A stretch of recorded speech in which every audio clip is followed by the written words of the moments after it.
surprise you. You know. Then you know. Oh, that was better than what I thought. Not Keisha's that like, I've large. kissed so many people I didn't want to. It's fine. So many frogs. So many fucking frogs. Do you think sexual chemistry can grow? I met up with a guy from Hinge, had a great chat, lots of laughs and things in common, but couldn't picture myself kissing him. I usually rely on it from the get-go, but I'm trying to date guys I wouldn't usually initially pick since the guys that I do feel instant chemistry with haven't worked out. Relatable. Yeah, yes, I think chemistry can grow, especially if you know you're the problem. If you know you have, you're attracted to naughty, naughty boys that treat you badly, then yes, I think explore the possibility of dating someone else. But I think that there has to be a time frame of pushing a thing up a hill that doesn't exist. Because if there's no chemistry at all and you don't want to have any sort of intimacy with them, that is a friend. That is not a potential sexual partner. Do you know what I mean? You never want to be in a situation where you're forcing yourself to be intimate with someone in the hope that intimacy will grow. But I do think it's very, very important to be self-aware as to whether you are the problem and you are prioritizing chemistry way too much over a more comfortable, safe, deeper, more meaningful connection with someone. And I know that I have definitely been the person in the past that would only ever prioritize chemistry. And that did not get me very far. It got me cheated on. So you had to go on a show and abstain from anything sexual for 3 months. You know what's funny? I was actually talking about this with a friend on the weekend, and we ended up speaking about Esther Pells' book, very famous book, Mating in Captivity. And what I took away from that book was that we can't expect this lust and this mystery and this deep, deep chemistry of like that desire in the same person that we expect stability, reliability, and comfortability with. And for most people, I think they try to find a place on the scale between those two extremes where they feel comfortable. See, I think that more pertains to long-term relationships because I think it is very possible to have really deep chemistry with someone who does end up being a great person that provides you with all those things. But I think it's very dangerous to only care about chemistry. That's where I had gone wrong in the past.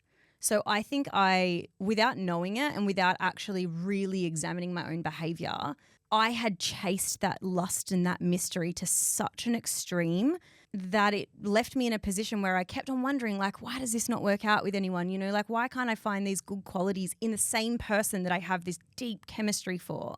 And for me, I kind of saw it a little bit more black and white. I needed to realize what I was going to prioritize more. Was I in a phase of my life where I wanted a great relationship that had comfortability and had reliability, or was I in a phase where I wanted this lustrous mystery?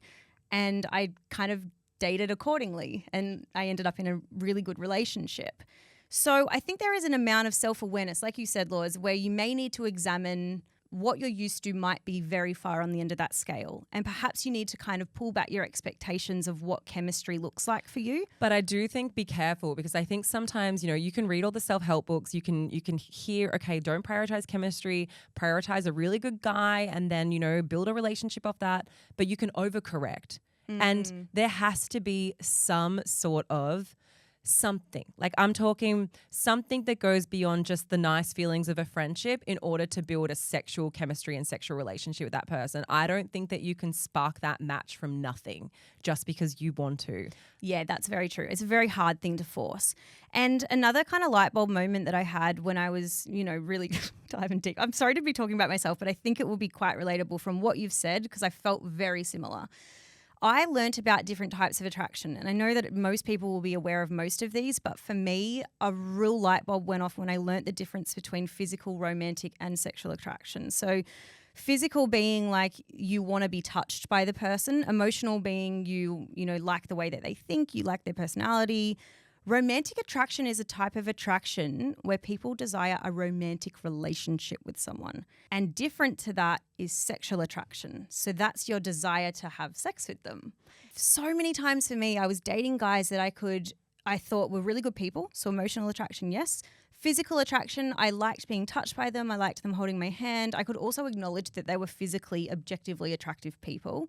I thought they would be awesome in a relationship, but for some reason I just didn't want to have sex with them. And I was so confused. I was like, why? Like all of the boxes are being ticked. I like being touched. I like, You're like, they're not being mean enough to me.